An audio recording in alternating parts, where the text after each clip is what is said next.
Donald Trump shows little faith in new UN sanctions against North Korea and warns of tougher steps should the country fail to abandon its nuclear ambitions.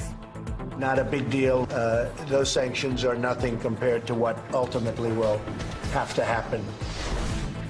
The Road to Raqqa, a new RT documentary, tells the story of those fighting to drive Islamic State from one of its last Syrian strongholds.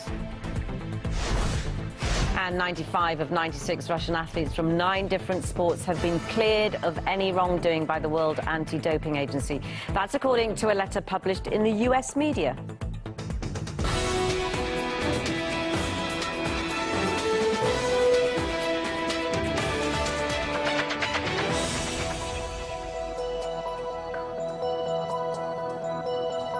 You're watching RT International live from our Moscow studio with me, Nadira Tudor. Welcome to the programme.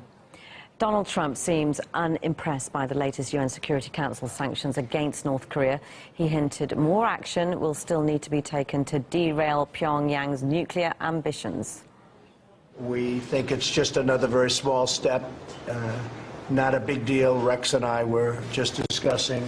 Not big, I don't know if it has any impact, but certainly it was nice to get a 15-0 vote, but those sanctions are nothing compared to what ultimately will have to happen. Well, it's certainly disturbing to hear these words from Donald Trump in the aftermath of a vote at the UN Security Council that was widely perceived as a victory for diplomacy. The words that we heard from U.S. leaders on the floor of the Security Council were rather diplomatic and favorable to peace and cooperation.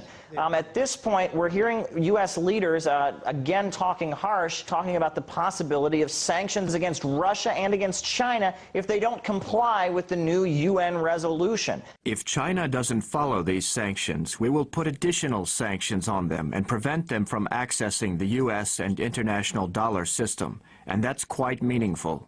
So now we have these words from Trump downplaying the UN resolution, and many people whose hopes had really been raised for peace and diplomacy being victorious, well, those hopes are starting to dampen. There's starting to be some fear that perhaps once again we are in the danger of a global conflict or some kind of war breaking out, and the crisis in the Korean Peninsula could be once again intensifying despite what was seen as a step forward for diplomacy and international cooperation. This is just another dip on the roller coaster, it seems. It seems that every week the war rhetoric goes up very high, and then maybe there's some conciliatory talk, some cooperation, some diplomacy, and then more threats of military force. And it's really hard to know what to make of this. Yes, we do have a positive that the original U.S. draft was watered down considerably. It was acceptable to the Russians and the Chinese, but then we have this fire-breathing talk coming from Pyongyang.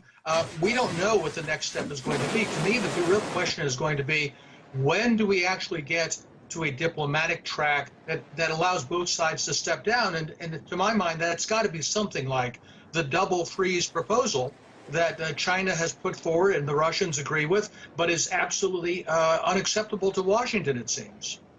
It's a little surprised that Pyongyang isn't exactly happy about the new sanctions either. That's despite the fact that they are nowhere near as harsh as the US originally wanted. North Korea's ambassador to Russia says it's wrong to believe the sanctions will change anything. We've been under US sanctions for 10 years. It was the US that instigated the UN Security Council to come up with more resolutions on sanctions against North Korea. So we're used to living in such conditions, and we still managed to achieve everything we wanted. If Washington thinks we'll bend under these new measures and change our position, it's delusional. Author and filmmaker John Pilger believes the US is acting like a bully.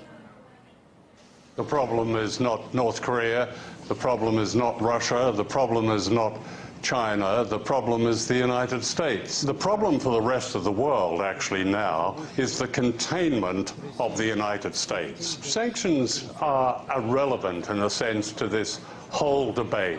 What is needed is a peace treaty with North Korea between the United States and North Korea and the government in Seoul. But where it's all heading is the most worrying thing of all.